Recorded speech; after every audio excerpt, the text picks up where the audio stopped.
Okay, shalom to everyone. I'm sitting here with you all, but also watching, which reminds me I have to turn the TV on, watching all the time what's going on with the negotiations in Geneva, which have been wrapped up for today. Uh, I don't know if there's going to be another round of talks or not. I think the president of the United States is still working to get all the different forces lined up. And so we don't know yet what's going on. But Witkoff and Kushner have told Trump that it looks like it's going to be war. So that is the what do you call it, the essence of my message today. What we've been talking about all this time, and President Trump has been very, very patient with the Iranians, but they're all crazy. One second. Well, and nothing going on yet on TV, so I have 14 on and waiting to see if anything happens. The bottom line is that a war could break out within a month and it could break out within a week or 2 days. So, you know, I'm here because I have to be here. And Aaron is in Nashville because he has to be in Nashville. And I'm very glad that I'm very proud of Aaron that he's been, I don't want to say representing me well, but I think the two of us on the same squad, or you could say tag team, and so I'm very proud to have a son who's doing a wonderful job in his own right, and Rachel is here also monitoring the news with me, and we're getting ready for what's about to happen. Um, I don't know what else you want to hear. I mean, we keep going around in circles around the same subject, and but I think that the U.S. is in position. Israel is ready. Israel is ready to get into battle together with the U.S. To defeat Iran. Um, I heard something very, very interesting. You heard, if you remember, the Taliban in Afghanistan. Um, And Biden, pulled out of Bagram Air Force Base, left all these planes and helicopters, left everything, just hightailed it out of there. The Iranians sent a very desperate message to Taliban to fight alongside Iran. In other words, Afghanistan and Iran together against the United States. So, contrary to Biden, it looks like there's going to be a confrontation with Taliban also. So that'll be very, very interesting to see. In other words, just as we thought that we were out of Afghanistan, we're back in Afghanistan again. We will be. So I don't know. I don't know. We have to watch. Um, uh, I think the Chinese and the Russians are very concerned, lest they get it sucked into a war, which is totally unnecessary for them. So all I can say is we're here. We are doing everything that we need to do, and you know me, I'm an optimist. I've been beaten up for 35 years, for the things that I'm saying. Nobody believe. Everyone was saying I was crazy. Um, And it turns out that crazy like a fox, because everything I'm saying is exactly what the Muslims are saying. And I get this from Rachel because she understands everything that they're saying. And so it's not a happy situation. As Rodney Dangerfield would have said, I don't get no respect, and I don't get no respect. But I'm very proud. My son called me now and he was saying how right I was and how everyone at the NRB is saying how right I was and why didn't I come? And I'll be honest, I'm a little tired of having to go through the back door or the back window to get into conferences. I'll be very honored to go if they invite me. And Aaron said, no, no, no, you have to go through the back window. No, no, there's no more of this back window stuff. So what I'm going to be doing is concentrating on the Bible Block Party. Elections are inching closer and closer and closer. And what I am pleased is that Aaron and my wife also said to me that it's very clear that the Bible Block Party is a must to get over things that we should have gotten over years ago, but it's because of the Muslims that we will get over the problem.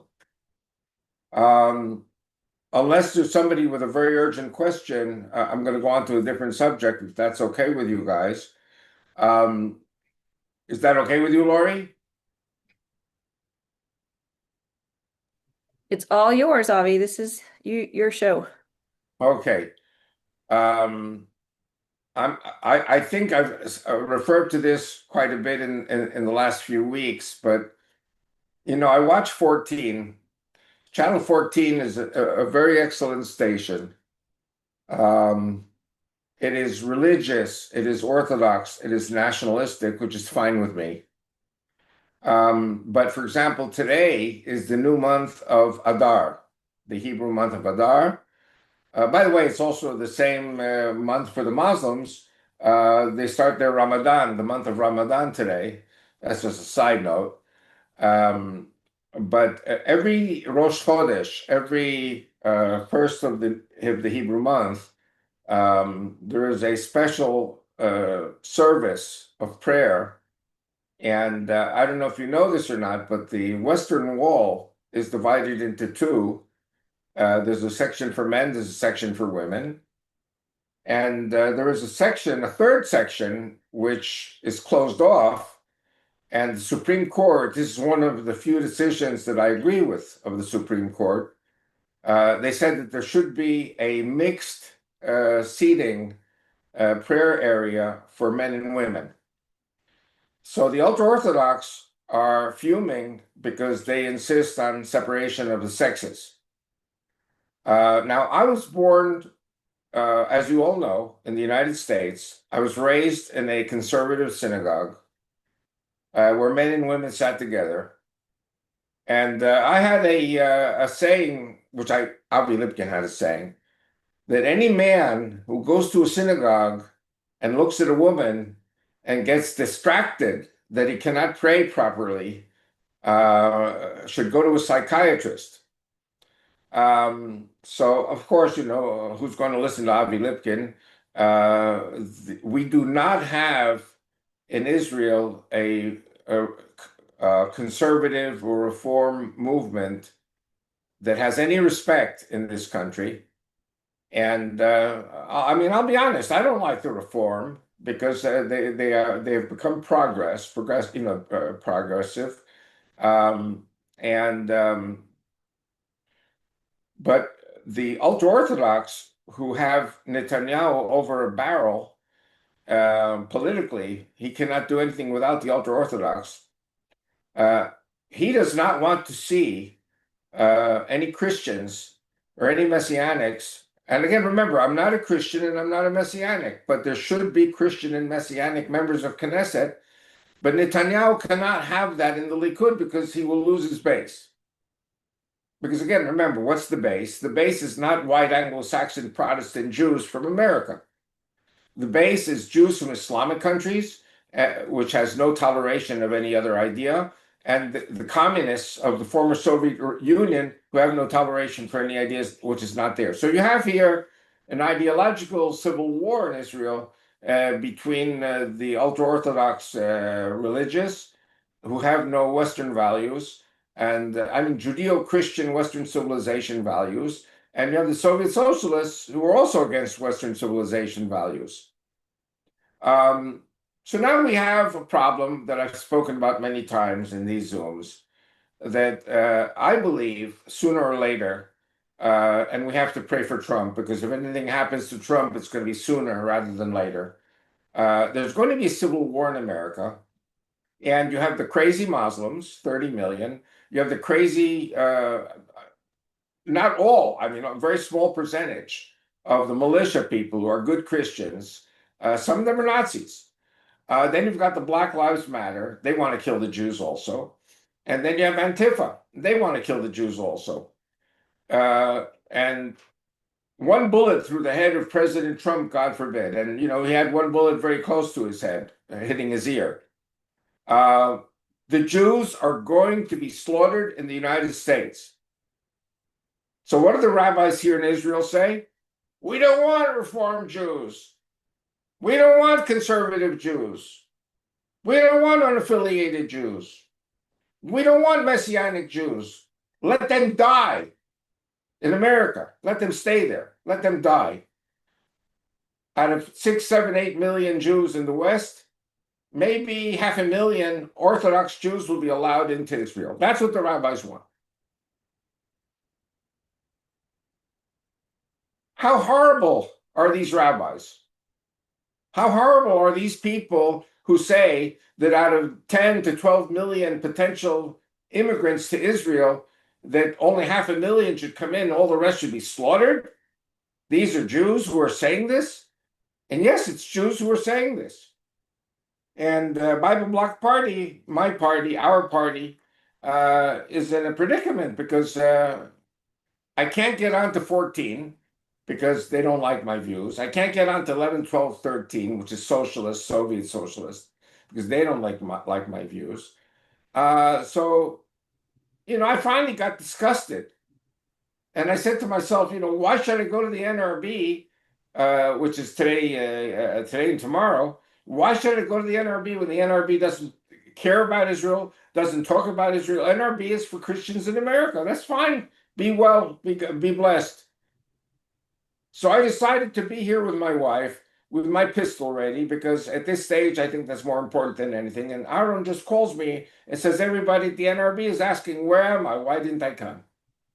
And I really wasn't invited. I sent letters to Lori Cardoza Moore in Nashville, and I sent and to Rosemary Schindler. I said, yes, come, please come. So it's kind of like I invited myself to the NRB. And to be honest, I'm tired. I'm tired of this. And I'm going to be focusing all my efforts in the future on the Bible Block Party. It's not going to be easy. I'm going to be attacked. There will be demonstrations by yeshiva students and others outside my house because when they don't in Israel, when they don't like what you're saying, they come in and they attack you. I'm not saying they'll kill me. Maybe they will kill me. Maybe my wife will kill me. I don't know. But my job is to get the party into the Knesset. And I will come to the States because I have to raise money. I don't make any money when I'm here in Israel. I'm doing everything as a volunteer. And it's only thanks to the generosity of certain Christians and Messianics that I get any money whatsoever. But I'm not very happy. And I believe God is with me. I believe God is going to have this party in the Knesset. I hope to be alive at that time. But the way I see it right now, Israel has many, many black clouds hanging overhead of fanaticism of the ultra-Orthodox rabbis, of fanaticism of Soviet socialist communists who are the deep state people. And my ideal, forgive me for saying it, is to have like the Eisenhower 1960s good old-fashioned America type way of thinking, Judeo-Christian Western civilization and democracy here in Israel. And so I don't know. My son said that there was a very senior Mossad person at the conference and that I really, really need to meet with him because they all say the same things that I'm saying. And I'm very proud of Art. I'm glad that he's referring all this to me. And meanwhile, I am 77 and I'm wondering to myself, how long can I continue like this? So we'll see. And we don't even know yet when the elections will be. Will it be in June, July? Will it be in September, October? You know what? I'm holding up printing of my 2 new books because if a war breaks out, this has to be added to the book. So I'm calling the two printers to say we're going to wait a little bit until the war with Iran is decided. And then I'll add it to both books. And by the way, Turkey is next. My ninth book is about Turkey and the Armageddon. They're next. After Iran is down, they're next. And so it's like just as you thought it was safe to go back into the water again. So listen, I'm here. I'm enjoying life with my wife, and if I have to be ignored, so I ignore those who ignore me. And I have to. I'm doing all my planning now around getting the books out in English. Then each book has to be translated into Russian and Hebrew to get the votes. I mean, I'm talking about $100,000. I don't have $100,000, so I'm going to have to come to the States anyway to raise the money for it. And I will go step by step until the books are printed. And then I'm going to offer myself to the TV stations. And I'm sure there will be someone who will be interested. I know Chris Mitchell from CBN, from Christian Broadcasting, wants to interview me.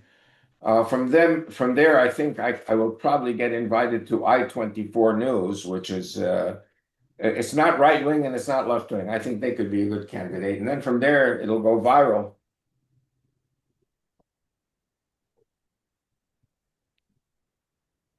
Anyway, I'm not complaining.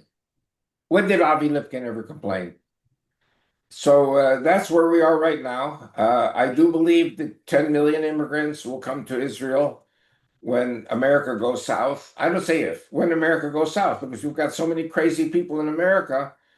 50% of America are Democrats, and a lot of the Republicans are MAGA isolationists and anti-Semites. Um, I mean, really, really, really pray for President Trump. We have to make sure he stays alive. Netanyahu stays alive. I mean, they're still keeping Netanyahu in court, and the president of Israel will not give him a pardon. I don't think he's going to get a pardon. And even so, Netanyahu can only say to the Christians, "I love you, I love you, I love you," but there will be no Christians in the Knesset. Crazy. So I'm doing whatever I can. My conscience is clear. My boss, after my wife, is God. God is my boss. So I'm just waiting to see what surprises God has for all of us. If you want, let's do some questions. Avi, on the elections, is the president elected at the same time as the prime minister? No, the presidential elections are totally separate. I think Bougie Herzog has another 2 or 3 years before completing his term of office. And Herzog wants to go back to the Labor Party to lead it. And if he gives Netanyahu a pardon, he's finished because there are going to be all these left-wing socialist deep state terrorists demonstrating outside his house. So you have to remember, in Israel, when you say something and you become prominent and they don't like you, demonstrations, hundreds, maybe thousands of people will be outside your house yelling all night. In general, is he on the same page as Netanyahu politically? No, he's labor. He's ultra Okay, that's left. what I thought.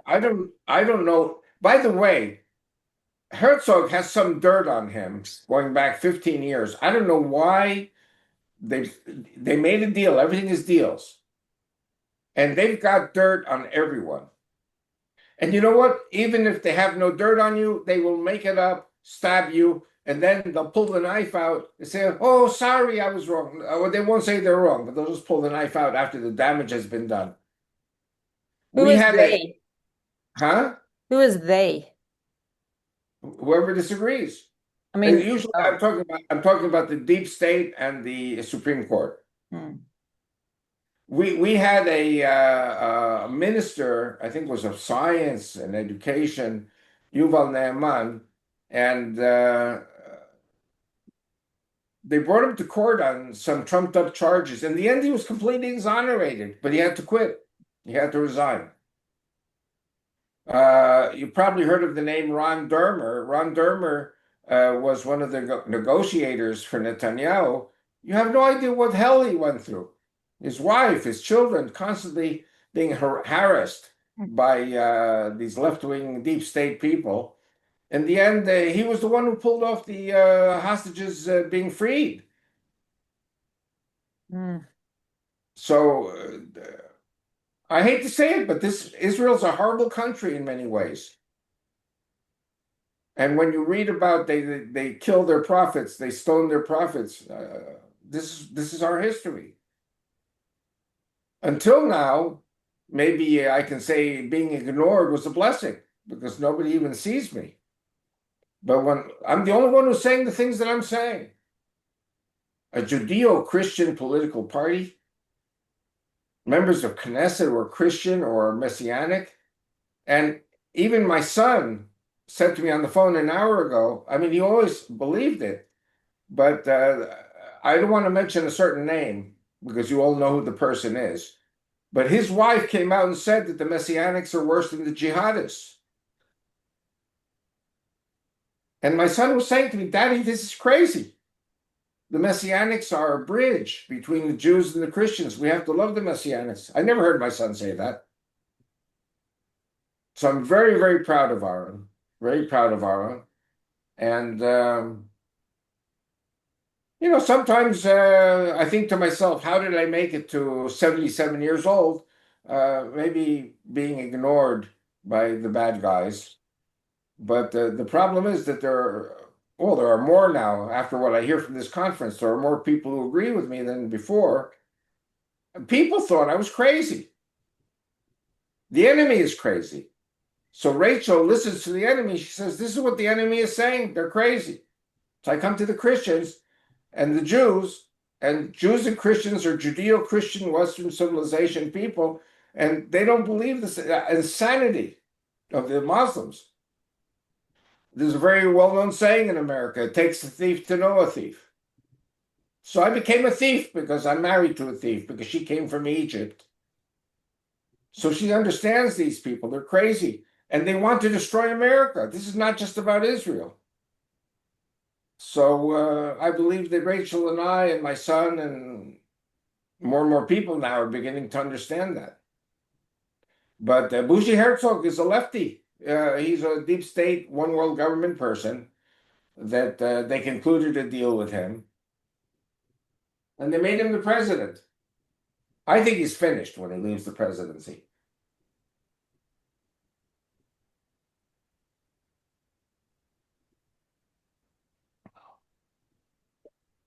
Did I answer your question, my dear?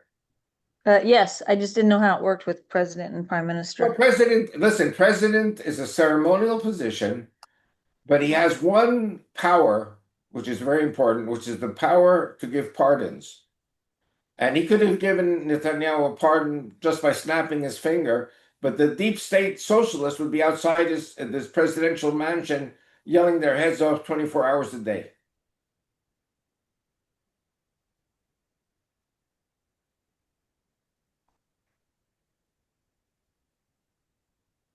The president's job is to welcome VIP people to Israel, make nice, shake hands.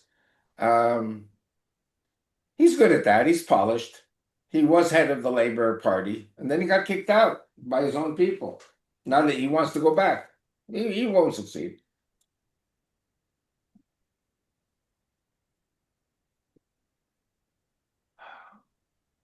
So the And elections are just the Knesset and the the percentages that win the different parties determine the coalition, right? yes, but the president is decided usually by a platform of all the parties who understand that he has not really offended anyone. So he's brought in. He doesn't have any real black. This guy has a black mark, but it was covered up by the Supreme Court as a form of extortion. He's in the pocket of the Supreme Court, so he cannot go against the Supreme Court. He cannot go against Gali Baharav Miara, who's the one who's destroying the country from within through the Justice Department. She was fired for constantly opposing Netanyahu and the legally elected government. Every government decision gets torpedoed by Gali Barav Miara. And so they fired her, but the Supreme Court said, no, you can't fire her. This is a struggle for power. Who's going to be in control of Israel? Whatever happened to the woman that was discovered that she leaked the information, or that not leaked information, but the doctored photos of IDF torturing That is the Attorney General of the military. yeah, what happened with her? Nothing. She's still in the She position. hasn't even been interrogated yet. She hasn't been arrested.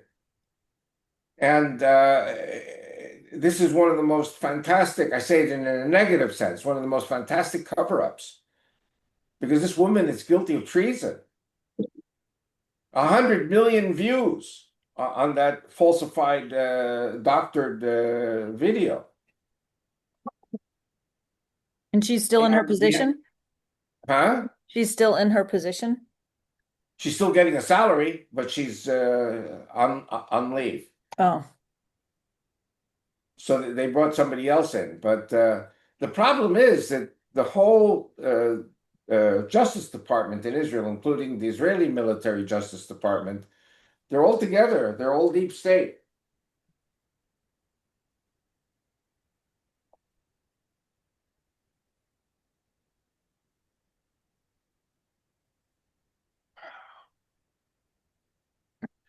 You see, I don't want to be arrogant because I'm only one person. I don't know what I am capable of doing or what I'm not capable of doing. But the situation in this country is a mess. And why should I get involved? That's the question anybody in his right mind, saying in quotes, has to ask himself or herself.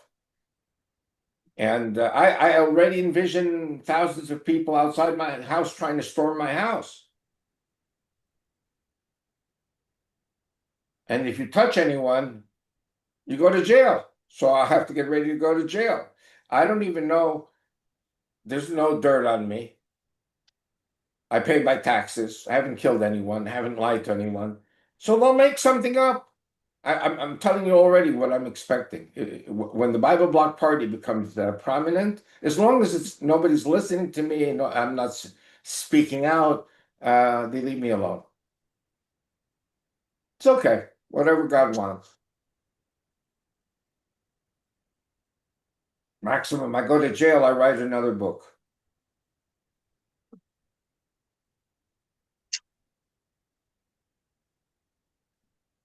I'm sorry to be so nervous, not nervous, so depressed from all of this. We're in a very depressing situation, and we're facing a war on 7 fronts. Very soon it will be 8 fronts because the Turks are going to come in with the Egyptians to fight us. I mean, we gave Egypt Sinai 3 times. 3 times we took it, 3 times, and now we're going to have to take it again if the Egyptians attack. I don't know if you know this or not, but Iran has set up missile bases in Sudan so that they can fire missiles at Israel from Sudan because they bribed the right people. So we have to go to war in Sudan. We made relations with Somaliland, which is a great thing. So we're probably going to have to go to war in Somaliland against Somalia. And the Turks and the Egyptians are with the Somalis. I mean, this is crazy. And I mean, thankfully, thank God we have Trump with us. But how long is Trump going to be with us? In 3 years, we have a new situation if Trump lasts that long.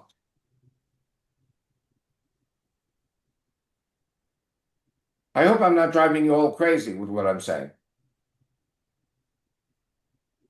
No. Just remember, the Midwest is not the Mideast.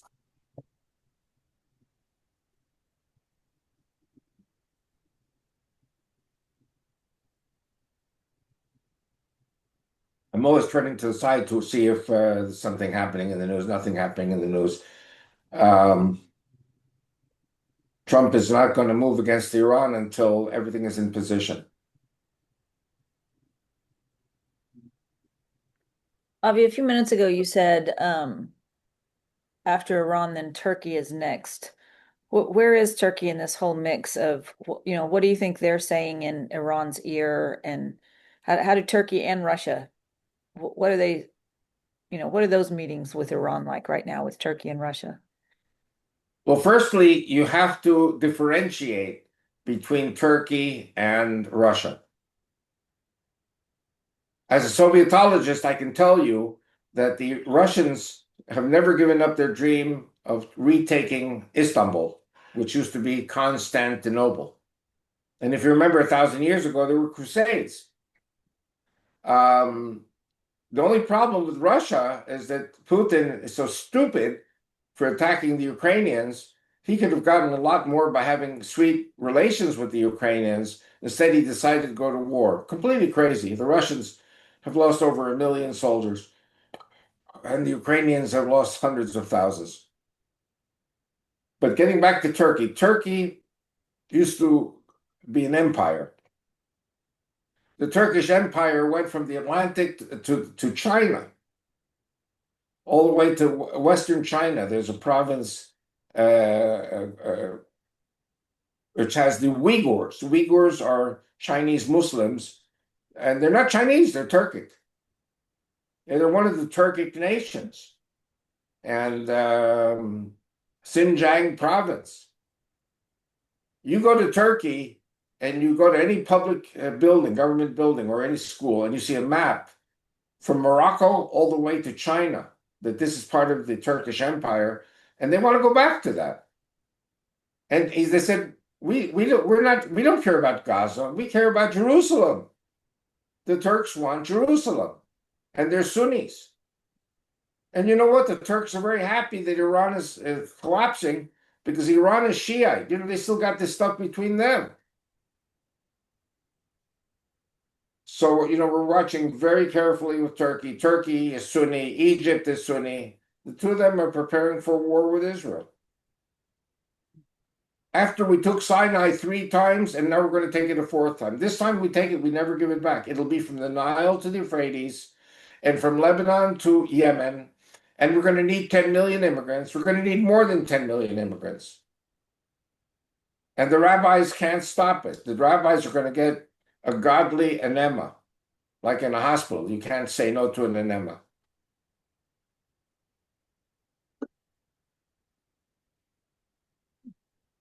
We have to decide, are the Christians our partners or are the Christians our enemies? There's no doubt in the minds of the ultra-Orthodox rabbis, Christians are the enemies. And then we say, why didn't the Christians help us in the Nazi Holocaust? Well, there were many who did, and there are many who gave up their lives for the Jewish people. And there are many now who would give up their lives. And the rabbis say, oh, they're missionaries. And forgive me for saying it. Some of these rabbis give the term mentally disturbed a bad name because they're worse. I don't go to synagogue anymore because I used to go to synagogue. They used to say the craziest stuff from the Middle Ages, which has no place in the modern world. They're Taliban rabbis. And opposing them are Soviet socialists who don't like Americans, and they don't like American Christians, and they don't like freedom and democracy, which is I do. Israel is not an easy place to work in.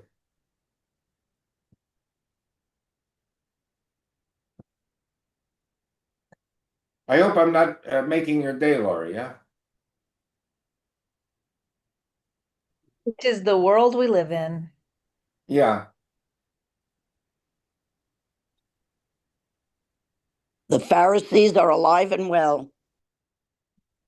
You know what, my dear Susan, we have not learned anything in 2,000 years. I have to tell you guys something. I don't know if I mentioned it last week. It's like I went to bed at night and God spoke to me. What did God say to me? I did a seminar paper about parallels between the New Testament, Jewish philosophy, and Greek philosophy. And I never got graded on my seminar paper because the teacher who was leading the class had a fight with seminary and he quit and I never got graded. So I've got the paper in Hebrew. It's 60 pages single spaced. 60 pages in Hebrew single spaced is 120 pages in English single spaced. And then when you give it a little room, it becomes 200, 300 pages. That's going to be my 10th book is written already. And it's going to show how rabbis, early Christians, and the Greek philosophers were all using exactly the same coinage. Unbelievable. And today, when I go to a synagogue, I say, well, this is in Pirkei Avot, this is also in the New Testament. God forbid, never mention the New Testament in the synagogue.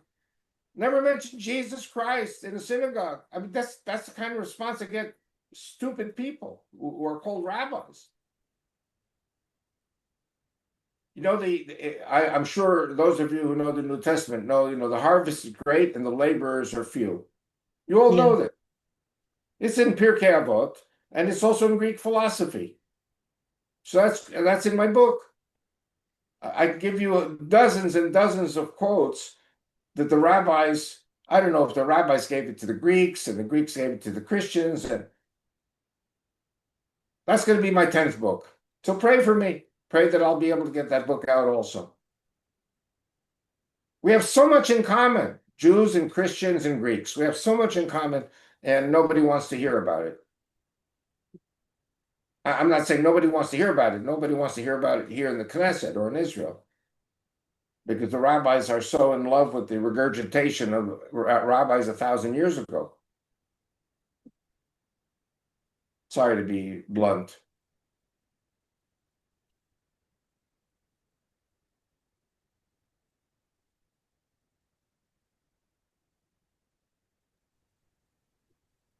Fire away. I'm sure there are more people with questions. Why not?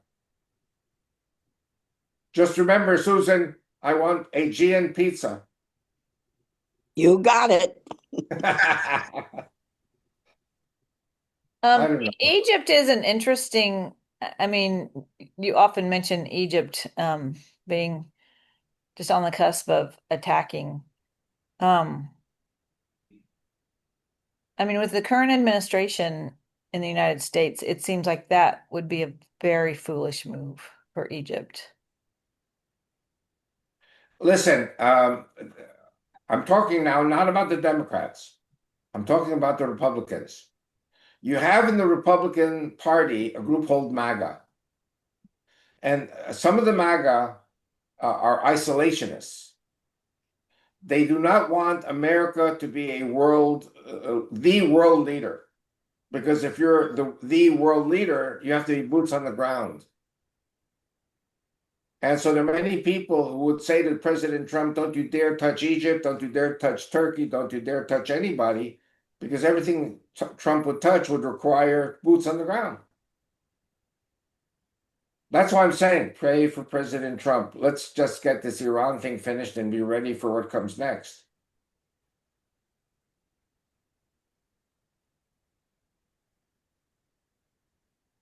I think one of the reasons, I'm changing the subject now, one of the reasons that President Trump is seemingly pro-Putin and pro-Russia as opposed to Ukraine is because he's trying to keep the door open for Putin to get away from the Chinese.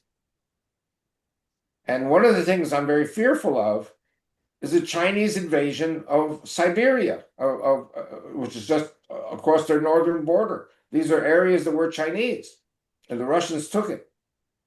Chinese want it back.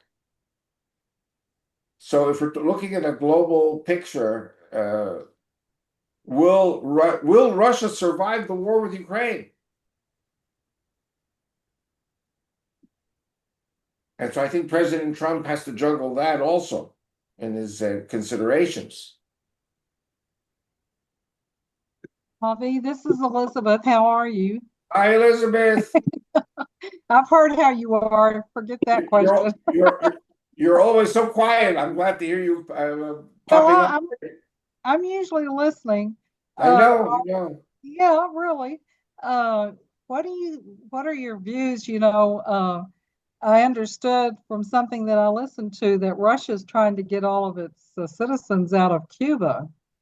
Uh, and I know that Cuba and Russia played a big part in Cuba because my family had to live under some of that and almost got transferred to Russia. My cousins, male cousins, to become involved in their military in Russia to be trained.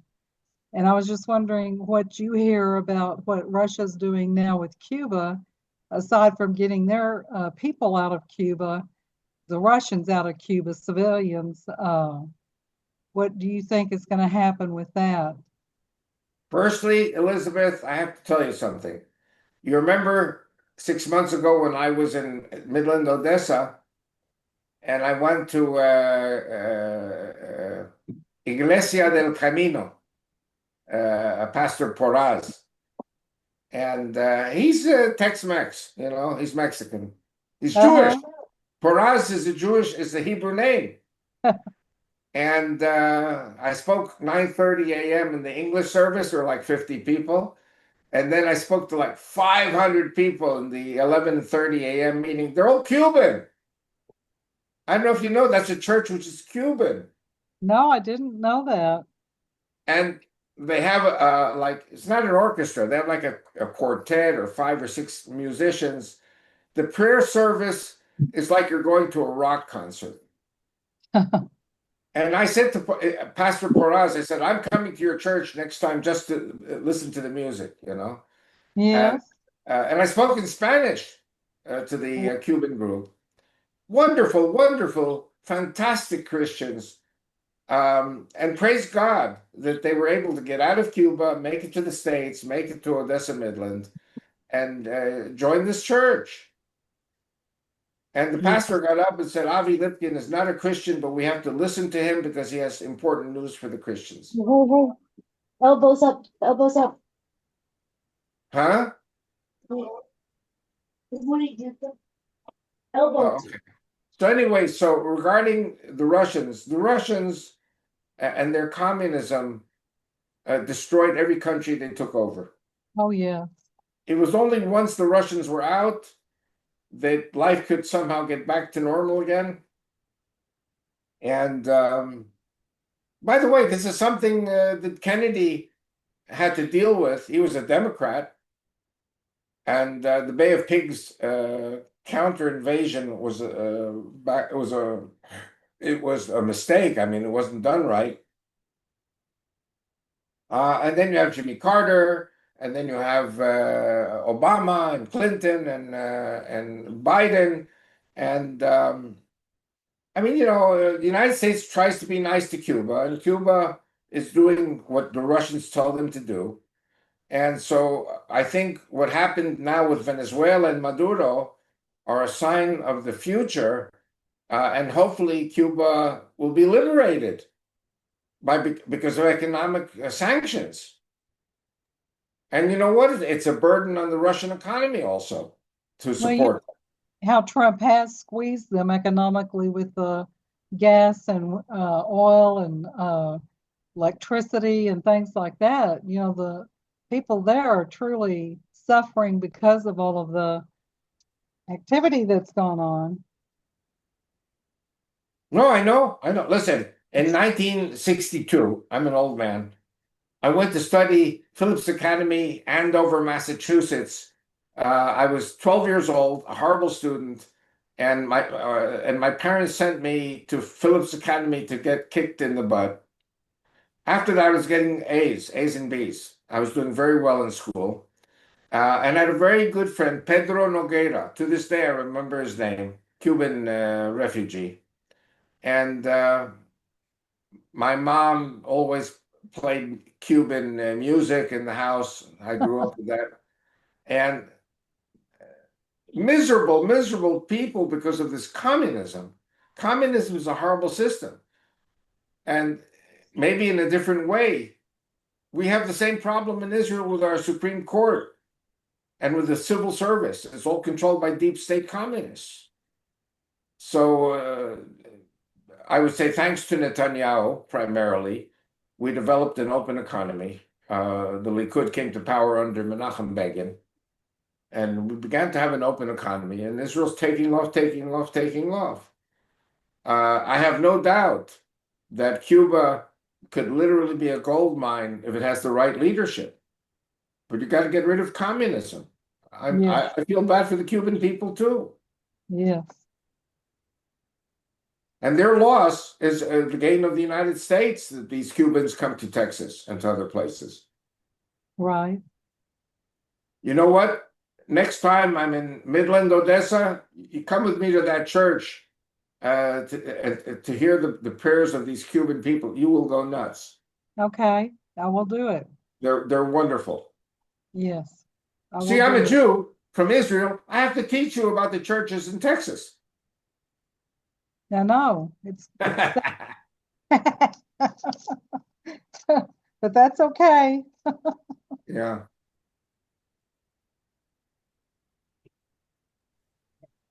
Avi, it seems that Italy and maybe other countries have volunteered to train security forces for this new Gaza that's, on the books. What do you think about that? Well, listen, there are one of two possibilities. Possibility number one is, God forbid, Hamas is still there. Hamas has to be totally disarmed and destroyed.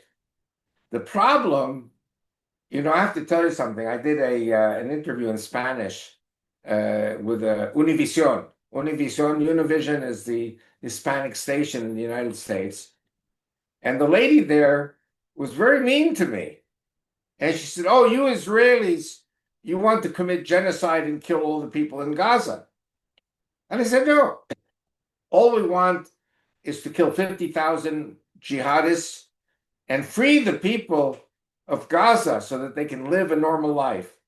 And then, as the time went by, it became very clear. Gaza, all of Gaza is Hamas.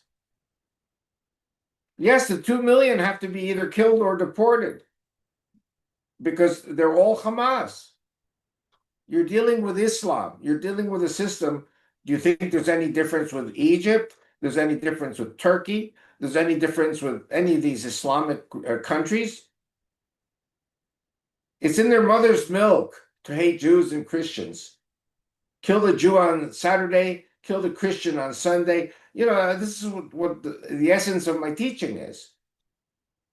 I mean, Muslims are human beings like anybody else, but they are so indoctrinated with hatred for the Jew and hatred for the Christian. So the whole idea of Italy coming in, good guys coming in, it's not going to work. So I think we are back to square one.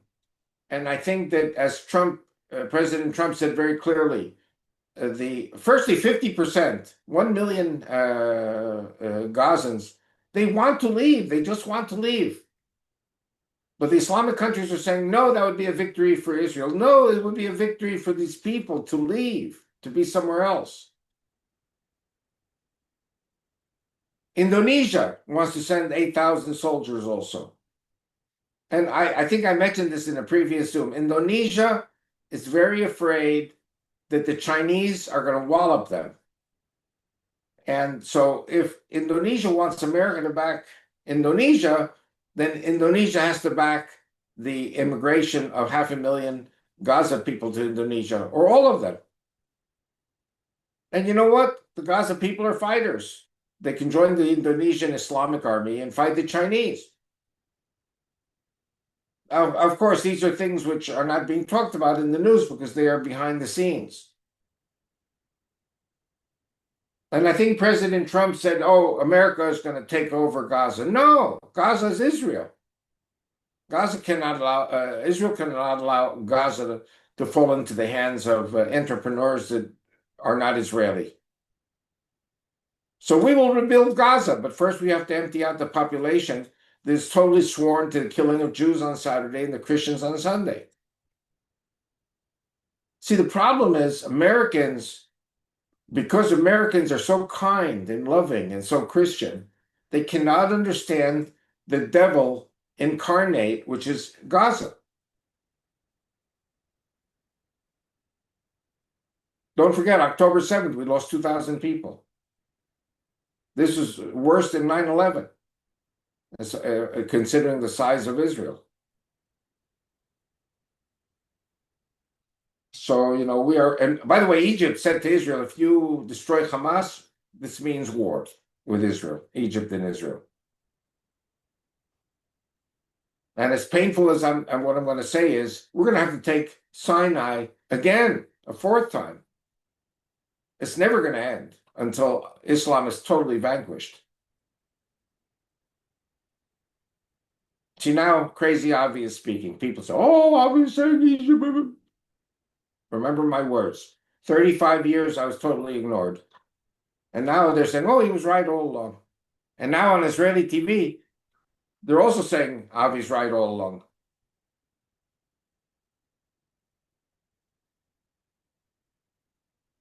But of course, we don't want any Christians in the Knesset. Completely crazy.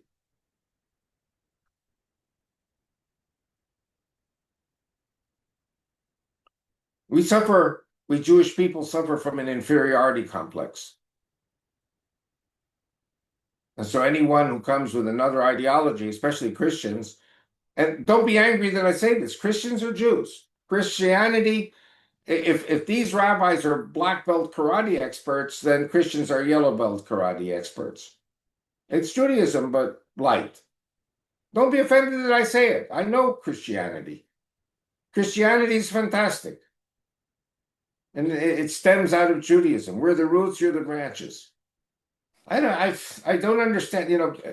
The problem is if I go to a synagogue, I say, got to read the New Testament. Oy vey, he's a Christian.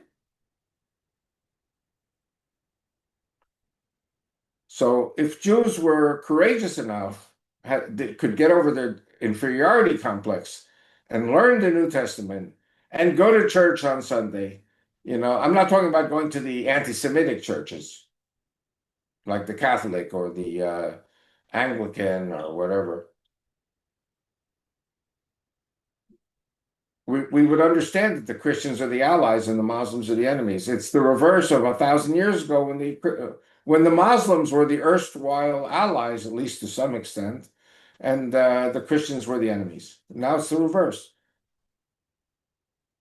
It doesn't make sense, Avi, that, the Muslims are their enemy and the Christians are their ally, and they can't accept that.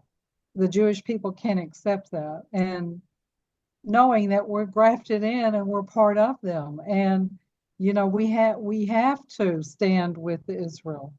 Amen. Amen. God commands that we stand with Israel. Well, And listen, if you're the branches and we're the roots, what are you going to do to the roots? Bless them or curse them? Because Right. if you curse the roots, you curse the branches. Right. There's no logic for sure to it at all for some people, or a lot of people, evidently.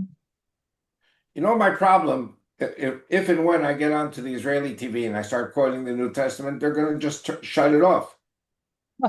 I'm You're not sure. allowed to talk about the New Testament. But if you don't read the New Testament, do you remember the movie Patton? Yeah. And there's this battle in North Africa, and Patton is defeating the Nazi panzer units, and he says, Rommel, you marvelous SOB, I read your book.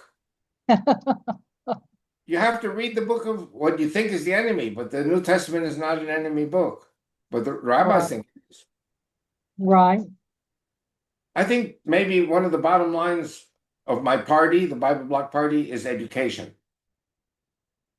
I'm not telling Christians to be Jews. I'm not telling Jews to be Christians.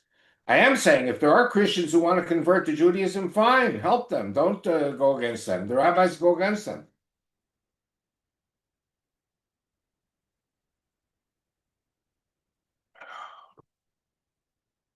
You got me in the wrong mood today. What can I say? I'm just nervous today. You're a Paul.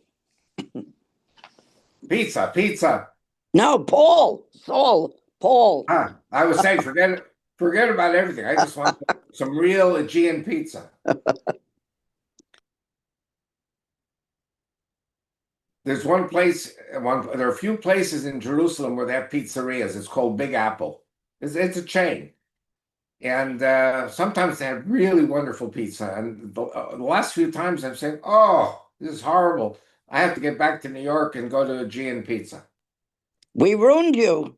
Yeah. You used to think Gino's was good.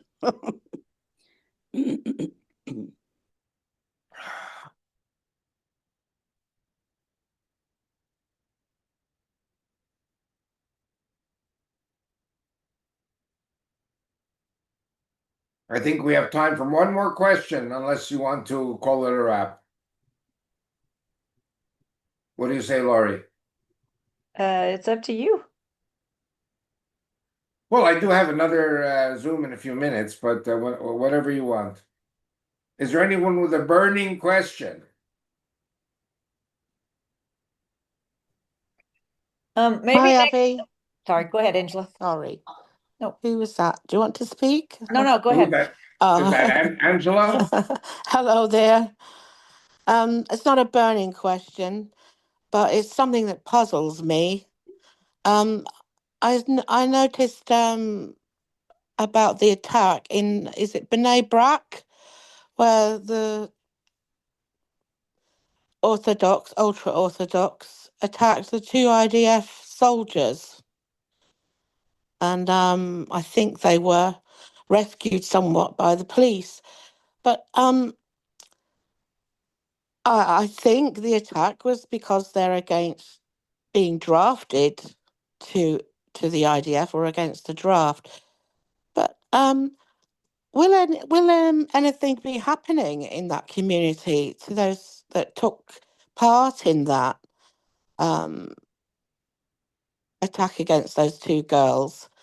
Will they be being arrested or Well, they it's did arrest, I clean? think, Oh, eight they people did. or 10 people, Right. but the problem was that, listen, some of these ultra-Orthodox, again, I have to tell you, I served 30 years in the Israeli Army Reserves, and when they kicked me out, I was 52.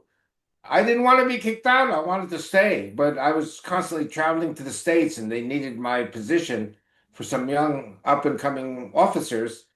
And I said, I'm 52, but I still want to see lady soldiers in their uniform at age 18. And they said, Grandpa, scram. Grandpa, get out of here. So they retired me from the Israeli Army spokesman's office. I love girl soldiers. I love women soldiers. I think that any country that suppresses its women is basically Taliban. They're crazy. They're stupid. That's the ultra-Orthodox. Now, the ultra-Orthodox are joining the army, but on the condition that there is no contact with women. So women soldiers are Right. kept with the non-religious soldiers.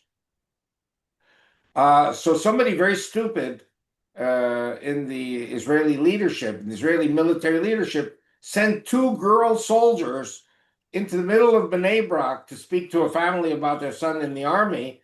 And it sparked a revolution because they don't want to see girls walking around in immodest clothes.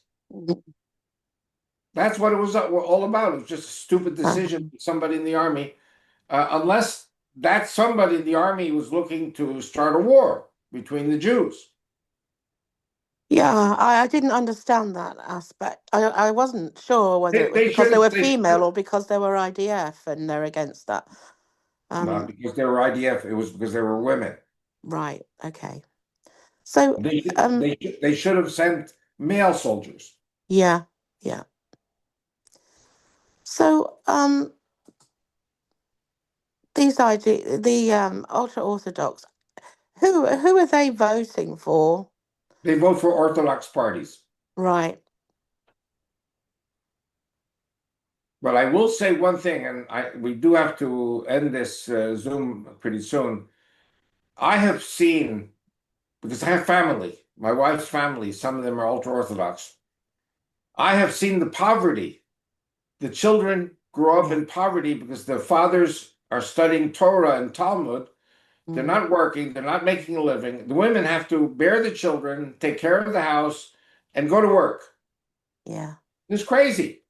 I've seen that in Mia Yeah. Shireen. So here also there has to be a change. Yeah. There are a lot of things in Israel that have to change. Mm. But I will say that we're hoping that the trend will be that more and more ultra-Orthodox boys will go into the army.